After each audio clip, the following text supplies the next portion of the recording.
नमस्कार मित्रांनो, ब्लॉगमध्ये आपलं स्वागत आहे. मित्रांनो, पाहू शकता तुम्ही आपला बैलगाडा घेऊन आपण शेतातून आता परत घरी जाता. मित्रांनो, आपलं शेतातलं काम करून आपण घरी जाता. मित्रांनो, जेणेकरून आपलं काम पूर्ण आपण खत लावायला गेलो होतो, मकासाठी खत लावून गेलो तर आपण खत वगैरे पूर्ण सुपर झिंक लावलेले आहे.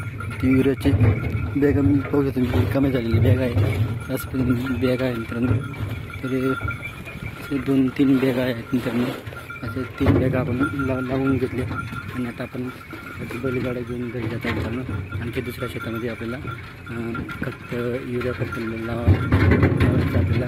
त्याच्यामध्ये आपण जातो मित्रांनो बैलगाडा घेऊन. आणि आपल्या बैलांच्या गळ्यातले जे हार आहे त्याला आपण गेजं म्हणतो, ते त्यांचा आवाज कसा येतो ते तुम्हाला मी ऐकतो मित्रांनो. कारण की नवीन घेतलेले आपल्या बैलसाठी तरी त्यांचा आवाज, गोबरांचा आवाज कसा येतो ते तुम्हाला आवाज ऐकायला येईल मित्रांनो.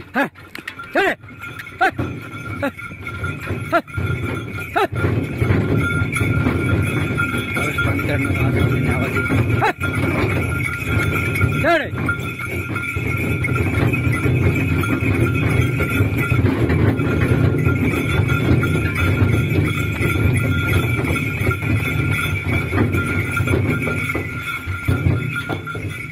मित्रांनो अशा पद्धतीने आवाज आहे.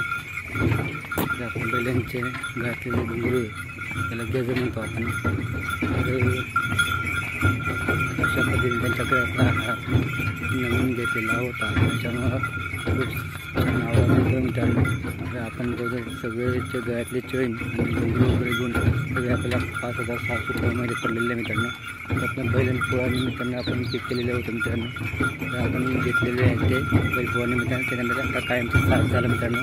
आता आपलं बैलपोळानिमित्तानं आपण घेतलेलं होतं त्यांचा हार कसा वाटतं मित्रांनो. तर आम्हाला कमेंटमध्ये नक्की कळवा. जे आवडलं त्यांनी लाईक शेअर करा आणि चॅनल सबस्क्राईब करा. व्हिडिओ आमच्या चित्र मित्रांनो.